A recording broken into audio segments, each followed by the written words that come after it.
Shortly after the 9/11 attacks, Ray Caston is working as an FBI counterterrorism agent in LA, assigned to monitor a local mosque suspected of extremist connections. His partner is Jessica Cobb, an investigator for the LA District Attorney's Office. Around the same time, they meet Claire Sloan, a newly appointed assistant district attorney who has recently transferred from Philadelphia to join the homicide unit. Their work is closely tied to national security, and tensions are high due to fears of another terrorist attack. While monitoring activity around the mosque, Ray and Jess are called to a crime scene after a young woman's body is discovered in a dumpster in a nearby parking garage. The case immediately raises concern because of its location, as the garage is directly next to the mosque they are investigating. At the crime scene, Ray and Jess are devastated to discover that the victim is Jess's 18-year-old daughter, Carolyn.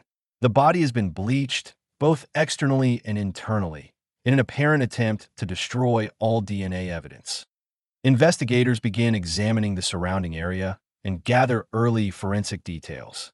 Surveillance footage from the parking garage reveals that a gray van entered the location at approximately 10:27 a.m. and left about 20 minutes later, which aligns with the estimated time the body was dumped. The van had been reported stolen 3 days earlier. There are no immediate signs of robbery.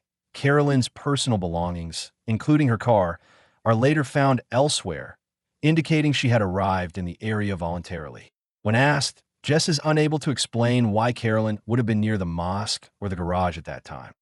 Following the murder, Jess begins preparing to leave the city, looking for somewhere quieter to start over. While helping her pack Carolyn's belongings, Ray comes across a photograph from a law enforcement office picnic that Carolyn had attended shortly before her death. In the photo, he notices a young man in the background, staring at Carolyn in an unsettling way. Ray brings the photo back to the office and begins asking around, showing it to colleagues who were present at the picnic. Despite multiple people appearing in the image, no one is able to identify the man or recall interacting with him. He then approaches FBI agent Reg Seifert, asking if he recognizes the individual. Seifert tells him to stay focused on his counterterrorism work, emphasizing that the case falls under homicide and is not their responsibility. But Ray continues investigating on his own. Using internal systems, he scans the image and begins cross-referencing it. He eventually realizes that the man looks familiar because he has seen him before at the mosque they have been monitoring. Ray brings the information and the picnic photo to his superior, Martin Morales, explaining that the unidentified man from the mosque was present at a private law enforcement event. He points out that this connection is highly suspicious, especially given the ongoing investigation. Morales acknowledges the sensitivity of the situation and agrees that the connection is concerning, particularly because it could suggest a security risk. However, instead of allowing Ray to pursue the lead himself, Morales tells him to return to his counterterrorism duties. He insists that the homicide investigation should remain with the assigned LAPD detective and says he will personally pass the information along. When Ray offers to speak directly with the detective, Morales shuts him down and reiterates that nothing should take priority over their counterterrorism work. As Ray leaves the office, he runs into Claire, who asks if he has uncovered anything new. Before he can go into detail, Seifert approaches and informs them that a suspect has already been identified. The suspect is Aben Ghazala, a man who had been seen leaving the area near the dumpster around the time of the murder. Seifert explains that Ghazala had been living near the crime scene and has already confessed. He also confirms that the man is currently being held in county jail. Ray goes to the county jail to speak with the suspect, but quickly becomes convinced that the confession is false and that Ghazala is not the real killer. Determined to get answers, Ray confronts Seifert and attacks him, accusing him of forcing an innocent man to confess just to close the case. He insists that Seifert is protecting the real perpetrator. Under pressure, Seifert admits that the man from the picnic photo is actually his confidential informant and one of his most valuable assets. He explains that he has been protecting him because he is close to providing important intelligence on the mosque.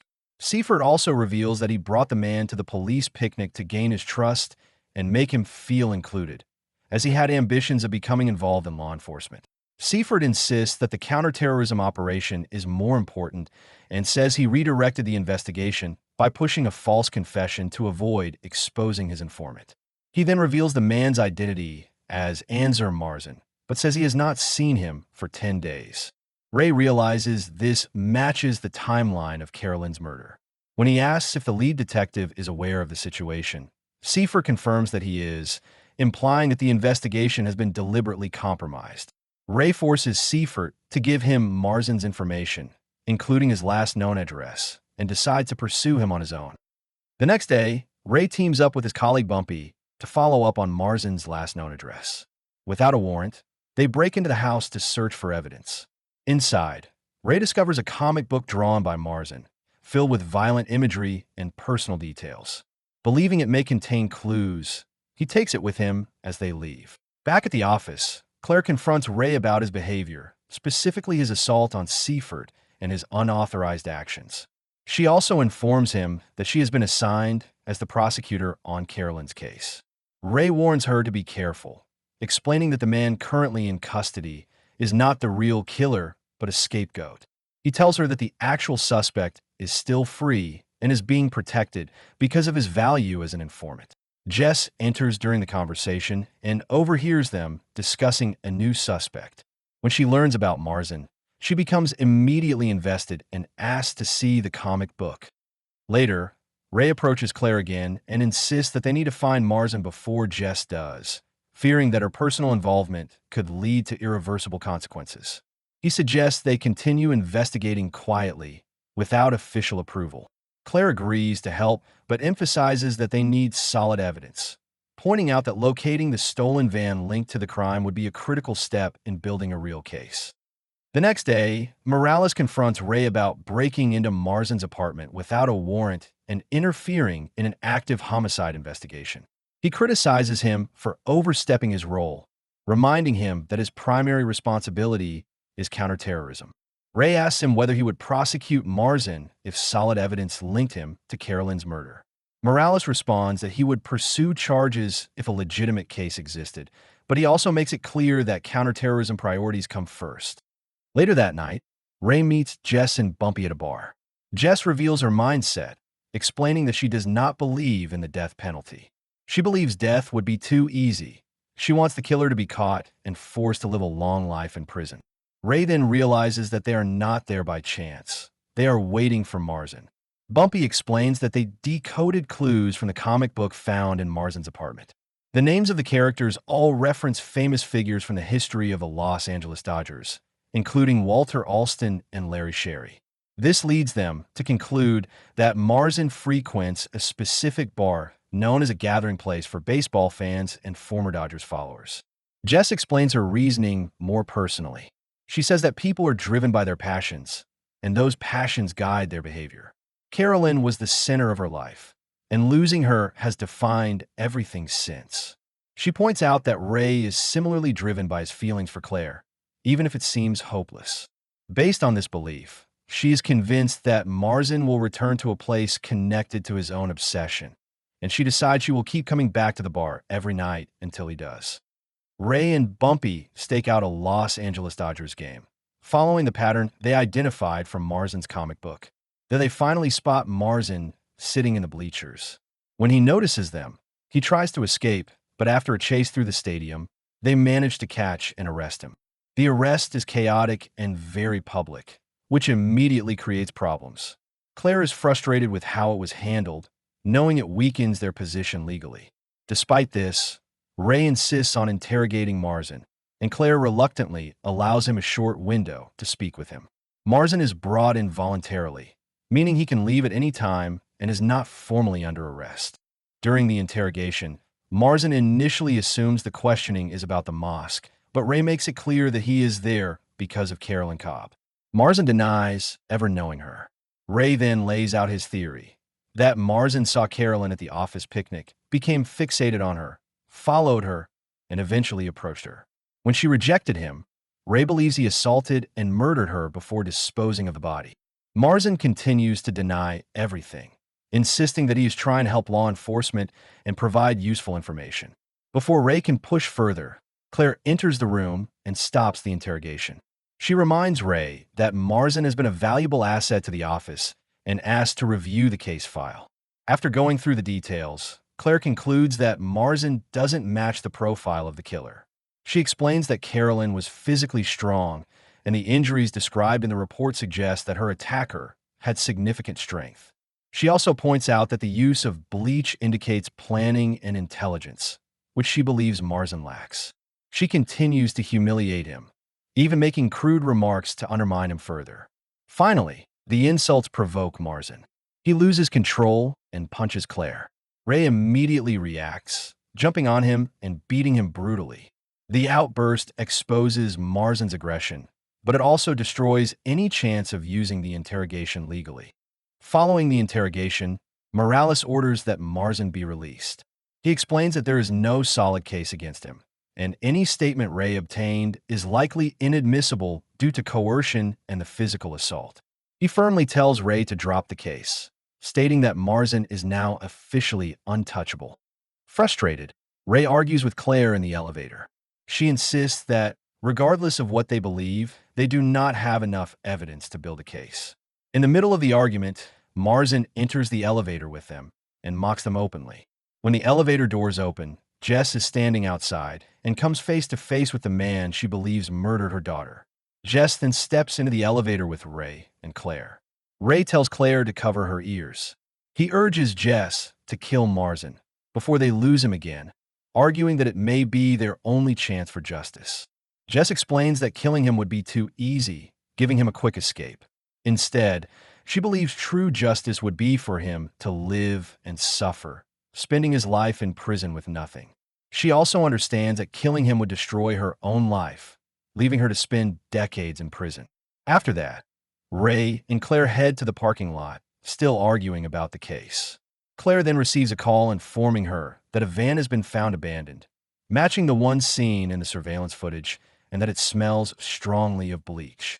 They immediately rush to the location, hoping this could finally give them the proof they need. However, by the time they arrive, the van is already engulfed in flames.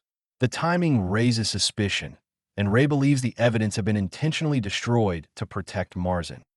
13 years later, Ray returns to Los Angeles after leaving the FBI and working in the private sector.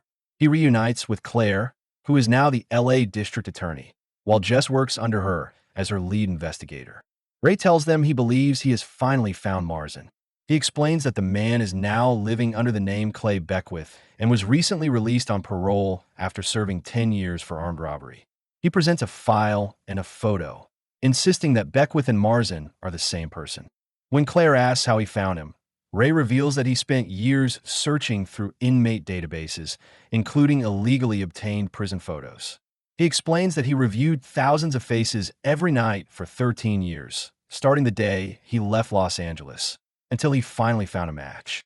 Claire points out differences in the appearance, particularly in the eyes and nose, but Ray argues that these changes could be explained by aging or surgery.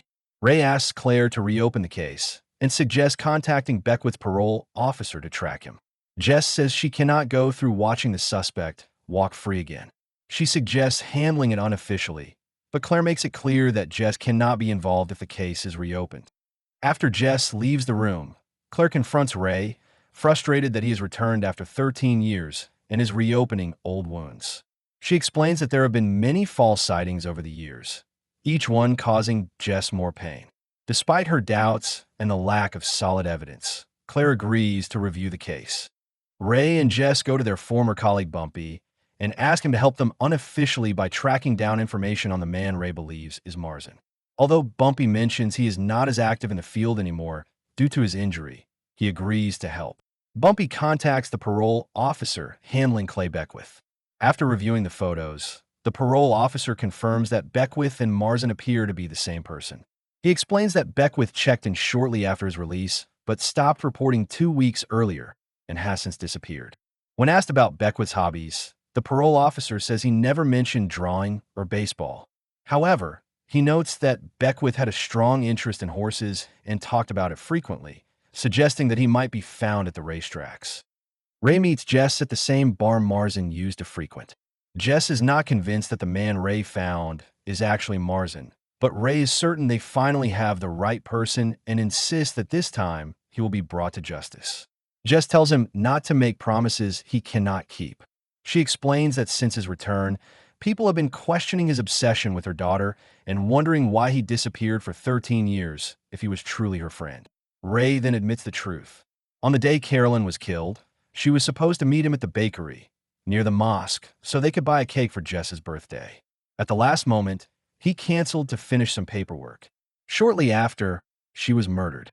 He tells Jess that this is why he has spent the last 13 years searching for her killer, because he feels responsible.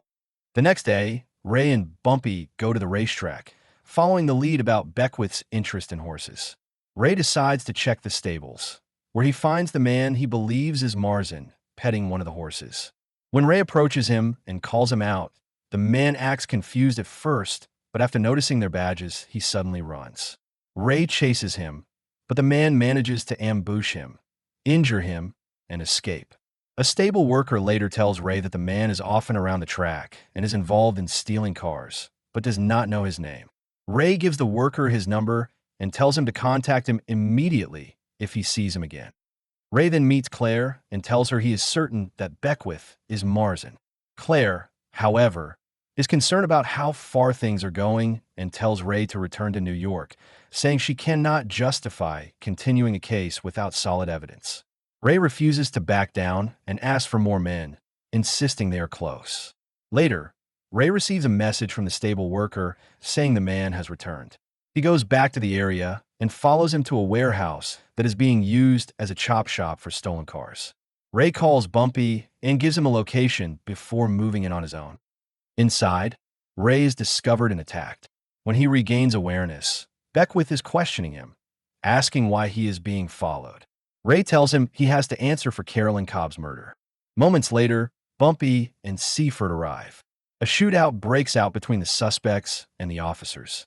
During the confrontation, Seifert is shot and killed. The suspects, including Beckwith, are arrested. Jess arrives at the scene, but says with certainty that Beckwith is not Marzin. She is angry that Seifert has died for nothing. But Ray insists that Seifert also had to answer for Carolyn's death. Jess tells him never to say her daughter's name again. Later that night, Jess calls Ray and asks him and Claire to come to her house. When they arrive at her isolated farmhouse, Jess thanks them for staying committed to the case for so many years, but says it needs to stop before anyone else gets hurt. She insists that the man they arrested is not Marzin, and that she knows this for a fact. Jess then reveals the truth. Shortly after Carolyn's murder, she tracked Marzin down herself. She found him at the bar, just as she had predicted, followed him, and killed him. She then buried his body on her property. Claire is shocked and warns her to stop talking, but Jess says she accepts whatever consequences may come from telling them. After leaving, Ray drives Claire home, but he is unsettled. Something about Jess's story does not feel complete. Suspicious, Ray returns to Jess's house. From a distance, he watches as she walks toward a barn on the property. Remembering that Jess never believed in the death penalty and always wanted the killer to suffer rather than die, Ray begins to suspect that the truth may be different from what she told them. Ray follows Jess to the barn and goes inside. There, he finds a hidden cage with a man inside, unkempt and barely able to speak. The man is Marzin. Jess has kept him imprisoned there for the past 13 years. Marzin begs Ray to ask Jess to talk to him. Ray and Jess look at each other, and Ray leaves his gun on the table, walks out, and starts digging a grave. A moment later, a gunshot is heard from inside. The two meet each other outside with a sense of relief, and later Claire officially closes Carolyn's case. The end. Thanks for watching. Don't forget to like and subscribe. And until next time.